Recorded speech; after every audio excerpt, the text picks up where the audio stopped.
We often talk about forests as natural communities. So there are thousands of species engaged in the vital and often brutal practice of life. A reimagined understanding of forests shows us that forests are not just the trees, but this entire community of different organisms. And that even beyond those communities of different organisms, forests are defined also by the relationship between those species, which are connected together into the various forms of symbiosis. Symbiosis is a commonly used and commonly misunderstood term.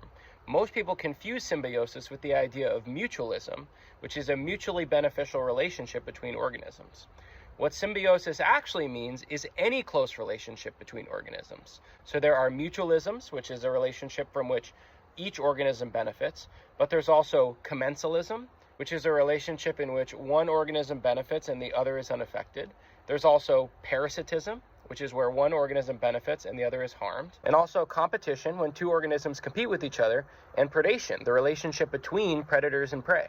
We want to believe that all of the relationships in the forest are mutualistic, that all of them are these peaceful, perfect, altruistic, cooperative relationships, and they aren't. A really good example of this is the relationship between trees and fungi. And while we know that, trees and other plants rely on relationships with soil fungi, which help them extract nutrients and water from the soil. Even those relationships are not always entirely mutualistic. And actually, in some cases, the species of mycorrhizal fungi that can be very helpful to trees and plants can also become pathogenic or parasitic under different circumstances. When we look closely at the other mutualisms in our forest, we often find that actually few of them are truly mutualistic, meaning that both species truly benefit.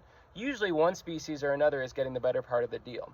Myrmecockery, which is the dispersal of plant seeds by ants, as we see with many of our spring ephemeral wildflowers here in New England, has long been considered a mutualism, but some ecologists have actually suggested that it may be a subtle parasitism, that the plants may be actually exploiting those ants that are dispersing their seeds, preventing them from more meaningful and profitable foraging elsewhere. Other relationships between organisms might be mutualistic sometimes under certain conditions, and parasitic at other times. So a good example of this is the relationship between squirrels and oak trees. When oak trees produce lots of acorns, and acorns are very abundant, this is a mutualistic relationship because the squirrels help the oaks disperse those acorns, and the squirrels benefit by getting to eat some of those acorns, which are very nourishing food for them. However, when acorns are scarce, the squirrels just eat them all, and this becomes a parasitic relationship. So the other forms of symbiosis besides mutualism, like parasitism, like predation, are much less easy to appreciate than mutualisms, but they're equally foundational to forest ecology. In fact, one of my heroes, E.O. Wilson, who is this champion for biodiversity, writes that a third of all the species on Earth are parasites. So while it's this kind of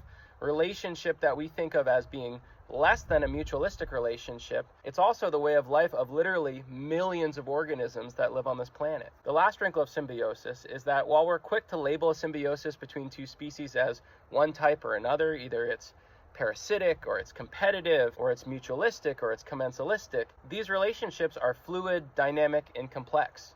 An insect, which is the pollinator of a tree, which is a mutualistic relationship, may also be a defoliator of the same tree, which is a parasitic relationship.